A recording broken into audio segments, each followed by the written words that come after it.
Hello everyone, my name is Aarohi and welcome to my channel. So guys, मेरे आज के video में हम योलो V12 की बात करेंगे।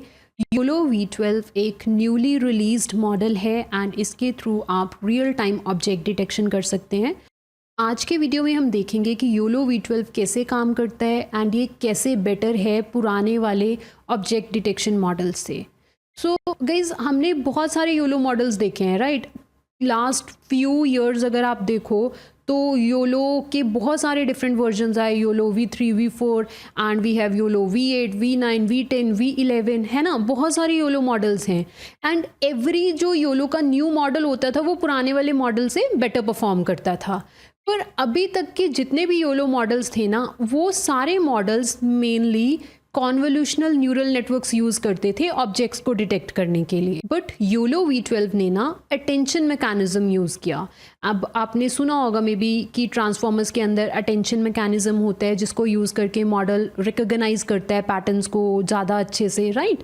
बट जो अटेंशन बेस्ड मॉडल्स होते हैं ना, उनकी एक प्रॉब्लम होती है कि वो बहुत स्लो होते हैं रियल टाइम ऑब्जेक्ट डिटेक्शन के लिए। तो इसीलिए आज तक के जितने भी योलो मॉडल्स थे सभी में CNNs यूज़ होते थे, क्योंकि CNNs ना कंपैरेटिवली फास्ट होते थे। पर योलो V12 ने ना इस इशू को फिक्स करा। कौन सा इशू? कि जो अटेंशन बेस्ड मॉडल होते हैं वो स्लो काम करते हैं और फिर उनको अगर वो स्लो काम करेंगे तो वो रियल टाइम ऑब्जेक्ट डिटेक्शन के लिए अच्छी चॉइस नहीं है। तो इसलिए सारे पुराने योलो मॉडल्स ने CNNs यूज़ करे। योलो V12 ने ना इस इशू को फिक्स करा। वो कैसे फिक्स करा? उन्होंने कंबाइन कर दिया जो अटेंशन मैकेनिज्म की पावर थी उसको कंबाइन करा योलो की स्पीड के साथ एंड फिर उन्होंने योलो V12 बनाया जो कि अब फास्ट है एंड एक्यूरेट है। इसको कहा जाता है attention centric model. Attention centric simply means जहाँ pay attention concept and YOLO की जो स्पीड है उसको कंबाइन करके एक मॉडल बनाया, तो उन्होंने उसको नाम क्या दिया? Attention centric real time object detector. ये वाला जो मॉडल है अब ज़्यादा एक्यूरेट है एंड फास्ट है बाकी मॉडल्स के कंपैरेटिवली। तो अब नेक्स्ट क्वेश्चन ये आता है कि क्या एक्चुअल में योलो V12 अच्छा परफॉर्म कर रहा है बाकी मॉडल्स के कंपैरेटिवली? तो उसके लिए हम ये ग्राफ्स देखेंगे दोनों और इसके बेसिस पे हम अंडरस्टैंड करेंगे कि योलो V12 की परफॉर्मेंस कैसे बेटर है बाकी ऑब्जेक्ट डिटेक्शन मॉडल्स के कंपैरेटिवली। पहले हम ये वाला ग्राफ देखते हैं, ये वाला ग्राफ, ठीक है। यहाँ पे आप देख रहे हो बहुत सारे डिफरेंट मॉडल्स दिए हुए हैं। एक्स एक्सिस पे हमारे पास क्या है? लेटेंसी। लेटेंसी मतलब कि मॉडल ने एक इमेज को प्रोसेस करने के लिए कितना टाइम लिया, और लेटेंसी की वैल्यू अगर स्मॉल है दैट मीन्स मॉडल ने उस इमेज को जल्दी प्रोसेस कर लिया एंड हमें लेटेंसी की वैल्यू कम ही चाहिए ना, मतलब प्रोसेसिंग टाइम कम लेना चाहिए मॉडल को किसी भी इमेज के ऊपर काम करने के लिए।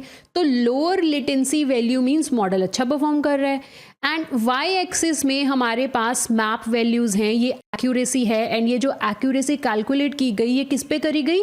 कोको डेटा सेट के ऊपर। सो कोको डेटा सेट है जिसमें 80 क्लासेस होती हैं, तो ये जो सारे मॉडल्स हैं इनको कोको डेटा सेट पे ट्रेन किया गया एंड फिर इन सबकी मैप वैल्यूज़ को यहाँ पे रिकॉर्ड किया है। तो हम देखते हैं, तो ये जो रेड वाला है ना, तो रेड वाला क्या है? ये है योलो V12 का, ठीक है। तो ये जो फर्स्ट डॉट आप यहाँ पे देख रहे हो, तो योलो V12 के ना 5 वेरिएंट्स हैं, N, फिर उसके बाद S, M, L and XL। तो ये डिफरेंट के मॉडल्स की परफॉर्मेंस है। ये जो फर्स्ट डॉट आप यहाँ पे देख रहे हो इसका मतलब जो योलो V12 N मॉडल है उसकी जो मैप वैल्यू है वो है around 40.6 which is better than ये जो यहाँ पे purple dot and black dot देख रहे हो। पर्पल क्या है? योलो 11। ब्लैक वाला डॉट क्या है? योलो 10, ठीक है। तो योलो 11 की जो एक्यूरेसी थी, मैप वैल्यू थी कोको डेटा सेट पे, वो थी यहाँ पे around something over here, and YOLO V10 की थी यहाँ पे। आप देख रहे हो सबसे हाईएस्ट किसकी है यहाँ पे? योलो V12 N मॉडल ने बेटर परफॉर्म किया किसके? YOLO V10 and YOLO V11 के। एंड मोर ओवर आप ये भी देख सकते हो उसकी प्रोसेसिंग स्पीड भी देखो, देख रहे हो इन मॉडल्स की प्रोसेसिंग स्पीड ऑलमोस्ट सेम है। सेम प्रोसेसिंग स्पीड पे, सेम लेटेंसी पे योलो V12 N ने हमें 40.6 मैप वैल्यू दी एंड बाकी मॉडल्स का भी अगर आप देखो, बाकी वेरिएंट्स अगर आप योलो V12 के देखो, उसमें भी देखो कि योलो V12 ने बेटर परफॉर्म किया है YOLO V11 and YOLO V10 के कंपैरेटिवली। एंड अगर हम योलो वाले मॉडल्स की नहीं भी बात करते, लेट्स से हमने ना योलो फैमिली मॉडल्स की बात नहीं करते, हम बाकी मॉडल्स की बात करते हैं, जैसे ये RT डेटर है एंड RT डेटर V2 है। तो यहाँ पे देखो ये वाली जो लाइन है ये RT डेटर की है एंड ये वाली जो है RT डेटर V2 की है। आप देख रहे हो इसकी लेटेंसी कितनी हाई है।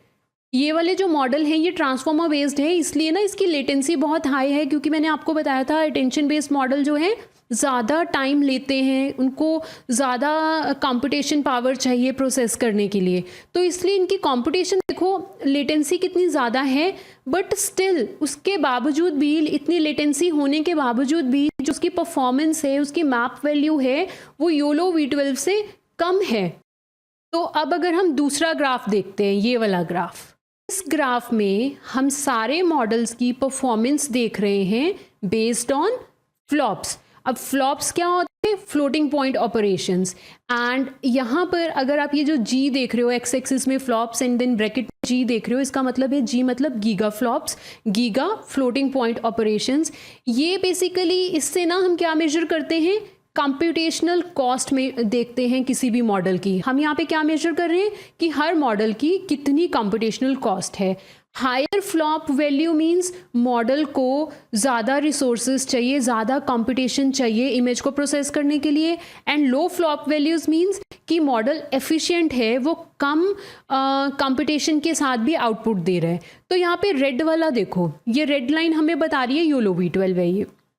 अब देख रहे हो योलो V12 की जो कंप्यूटेशन कॉस्ट है वो इतनी है, कम है, एंड फिर भी उसकी मैप वैल्यू बाकी मॉडल्स के कंपैरेटिवली ज़्यादा है। ये देख रहे हो purple dot and black dot, यहाँ पे कंप्यूटेशन कॉस्ट तो इनकी ऑलमोस्ट सेम है, but the map value of YOLO V12N is higher as compare to this YOLO V11 and YOLO V10। Again बाकी मॉडल्स के भी आप यहाँ पे देख सकते हो। इस ग्राफ से हमें ये पता चलता है कि योलो V12 जो है कम रिसोर्सेज के साथ भी अच्छा परफॉर्म कर रहा है।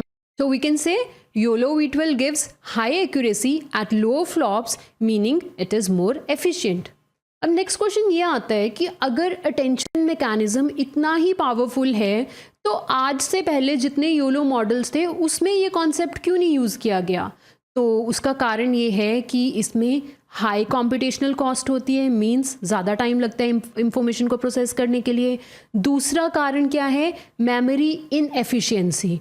इन दो रीजंस के कारण आज से पहले अटेंशन मैकेनिज्म्स को इतना ज़्यादा इम्पॉर्टेंस नहीं दी गई योलो मॉडल्स में। बट फिर अब क्वेश्चन आता है कि योलो V12 ने ऐसा क्या किया कि इसने अटेंशन मैकेनिज्म भी यूज़ कर लिया और ये फास्ट भी है और एक्यूरेट भी है। तो उसके लिए योलो V12 ने ना तीन चीज़ें यूज़ करी। सबसे पहले तो उन्होंने कॉन्सेप्ट यूज़ करा फ्लैश अटेंशन का। फ्लैश अटेंशन की हेल्प से उन्होंने मेमोरी रिलेटेड सारे इश्यूज़ को सॉल्व कर दिया। तो गाइज़ आज ना मैं पेपर की डिटेल में नहीं जा रही हूँ, तो मैं ये नहीं बता रही हूँ कि फ्लैश अटेंशन कैसे काम करती है। हम एक सेपरेट वीडियो करेंगे, उसमें पूरा पेपर डिटेल में डिस्कस करेंगे। आज सिर्फ हम ना मेन पॉइंट्स देख रहे हैं कि कौन से ऐसी तीन न्यू चीज़ें इन्होंने इंट्रोड्यूस करी जिससे योलो V12 अच्छा परफॉर्म कर रहा है। ओके, तो फर्स्ट इन्होंने क्या यूज़ करा? फ्लैश अटेंशन, जिससे मेमोरी रिलेटेड इश्यूज सॉल्व हो गए। सेकंड इन्होंने यूज़ करा एरिया अटेंशन। एरिया अटेंशन की हेल्प से जो कंप्यूटेशन टाइम है ना वो कम हो गया। आप अगर इस पेपर को स्क्रॉल करो ना, यहाँ पे स्क्रॉल करते हैं, देखो यहाँ पे एरिया अटेंशन का कॉन्सेप्ट, ये देखो ये कॉन्सेप्ट इन्होंने इंट्रोड्यूस करा। अगेन इसको डिटेल में अंडरस्टैंड करेंगे नेक्स्ट वीडियो में। यहाँ पे सिर्फ इतना समझो कि एक कॉन्सेप्ट है एरिया अटेंशन जो कि इंट्रोड्यूस किया गया योलो V12 में, जिससे मॉडल बेटर परफॉर्म कर रहा है। ठीक है, एंड जो उन्होंने थर्ड चीज़ इंट्रोड्यूस करी वो करी, यहाँ पे मैं दिखाती हूँ आपको, दिस R-ELAN। तो ये कॉन्सेप्ट यूज़ करके इन्होंने जो फीचर प्रोसेसिंग थी ना उसको ऑप्टिमाइज़ करा। क्या किया इन्होंने? R-ELAN यूज़ किया टू ऑप्टिमाइज फीचर प्रोसेसिंग। तो ये जो 3 फीचर्स थे इन्होंने ऐड करे, इन इम्प्रूवमेंट्स के साथ योलो V12 एक फास्ट मॉडल बन गया। जैसे कि CNN बेस्ड योलो मॉडल्स थे पहले, फास्ट थे एंड उनको रियल टाइम ऑब्जेक्ट डिटेक्शन के लिए यूज़ किया जाता था। तो ये जो मैंने आपको 3 अभी बताए की पॉइंट्स, इनको यूज़ करके योलो V12 भी फास्ट बन गया, बेटर बन गया, जैसे कि CNN बेस्ड मॉडल्स होते थे। तो गाइज़ ये था बेसिक आइडिया योलो V12 का। एंड योलो V12 के 5 वेरिएंट्स हैं। N से स्टार्ट होता है, N, S, M, L and XL। And ये जो स्मॉलर मॉडल्स हैं इसके N एंड S, ये फास्ट होते हैं क्योंकि मॉडल का साइज़ छोटा है एंड ये रियल टाइम एप्लीकेशंस के लिए अच्छे होते हैं। तो जो लार्ज मॉडल्स हैं जैसे कि L एंड XL, ये हैवी मॉडल्स होते हैं। ये आपको ज़्यादा एक्यूरेसी वाले आंसर्स देंगे, ज़्यादा एक्यूरेट आंसर्स देंगे, बट ऑब्वियसली अगर ये हैवी वेट मॉडल्स हैं तो ये थोड़ा प्रोसेसिंग टाइम भी लेंगे। तो ये होता है योलो V12 गाइस। अभी हम देखते हैं योलो V12 को हम कैसे यूज़ कर सकते हैं। आज के वीडियो में मैं आपको बताऊंगी कि हम YOLO V12 pre trend model कैसे यूज़ करेंगे। तो पहले हम सारे स्टेप्स देखेंगे कि इसको इंस्टॉल कैसे किया जाए ताकि हम योलो V12 मॉडल यूज़ कर सकें, फिर हम उसको टेस्ट करके देखेंगे। आज का कोड मैं आपको गूगल कोलैब नोटबुक पे बता रही हूँ। तो सबसे पहले हम GPU सेलेक्ट करेंगे, एडिट पे जाइए, नोटबुक सेटिंग्स, GPU सेलेक्ट करो एंड देन सेव पे क्लिक कर दो। उसके बाद हम अब वो सारा सेटअप करेंगे जिसके थ्रू हम योलो V12 को रन करना चाहते हैं। सबसे पहले तो ना आप ये लाइन लिख के ड्राइव को माउंट कर लोगे, जो आपकी माई ड्राइव है उसको आप माउंट करोगे। ड्राइव माउंट हो गई। उसके बाद गाइज हम उस फोल्डर में एंटर हो रहे हैं जहाँ पे मैं कोड करना चाहती हूँ। तो मैंने ना एक फ़ोल्डर, माई ड्राइव के अंदर मैंने एक फ़ोल्डर बनाया है AI डेमोज़ का, तो मैं उस फोल्डर में काम करूँगी। मैं आपको यहाँ पे भी दिखा देती हूँ। ये देखो माई ड्राइव में मेरा ये AI डेमोज़ फोल्डर है एंड ये मेरी गूगल कोलैब नोटबुक है जो हमने यहाँ पे ओपन करी हुई है, ठीक है। तो हम उस फोल्डर में AI डेमोज़ फोल्डर में एंटर हो गए। तो गाइज ये योलो V12 की ऑफिशियल रेपो है। अब नेक्स्ट स्टेप क्या है, इसको क्लोन करना। तो उसके लिए आप ये कमांड लिखो एंड इसको रन कर दो। जब आप इसको क्लोन कर लोगे तो क्या होगा, आपका ये जो AI डेमोज़ फोल्डर है, इस फोल्डर के अंदर आपको एक फ़ोल्डर दिखेगा जिसका नाम होगा योलो V12। तो यहाँ से हम फोल्डर देख लेते हैं। देखो ड्राइव में जाएंगे, माई ड्राइव में AI डेमोज़ फोल्डर, ये फोल्डर हमने क्रिएट किया है। तो देखो यहाँ पे ये फोल्डर दिख रहे हैं आपको AI डेमोज़ के अंदर, ठीक है। तो हमारा ये फोल्डर क्लोन हो गया।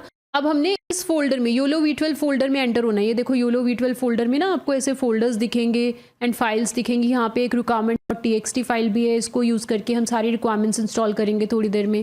तो सबसे पहले आपको क्या करना है, योलो V12 फोल्डर में एंटर होना है। तो उसके लिए आप CD योलो V12 लिखो, इसको एग्जीक्यूट कर दो एंड अब आप योलो V12 फोल्डर में हो जो कि आपका AI डेमोज़ फोल्डर में है।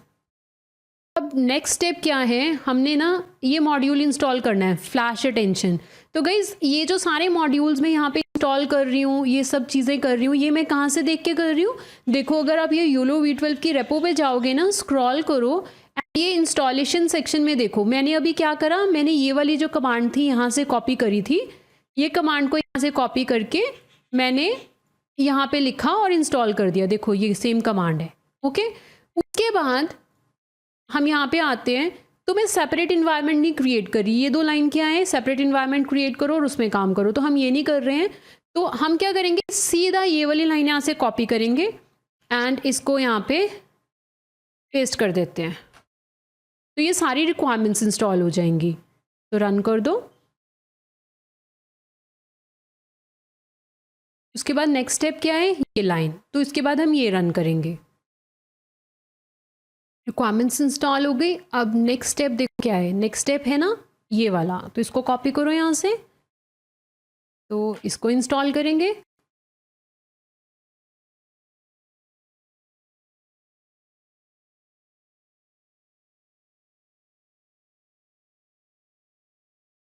मेरे केस में रिक्वायरमेंट ऑलरेडी सेटिस्फाइड इसलिए आ रहा है क्योंकि कुछ मॉड्यूल मैंने इंस्टॉल कर रखे हैं पहले।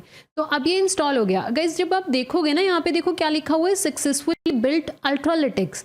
अब ये अल्ट्रालिटिक्स पैकेज यहाँ पे क्यों बता रहे हैं, क्योंकि अगर आप ये जो ऑफिशियल गिटहब रेपो है योलो V12 की, इसको स्क्रॉल डाउन करोगे तो एक्नॉलेजमेंट के अंदर देखो उन्होंने क्या बोला है कि कोड जो है अल्ट्रालिटिक्स के बेसिस पे है, मतलब जो बेस कोड है वो अल्ट्रालिटिक्स के उस पे इन्होंने मॉडिफिकेशंस करके योलो V12 बनाया है।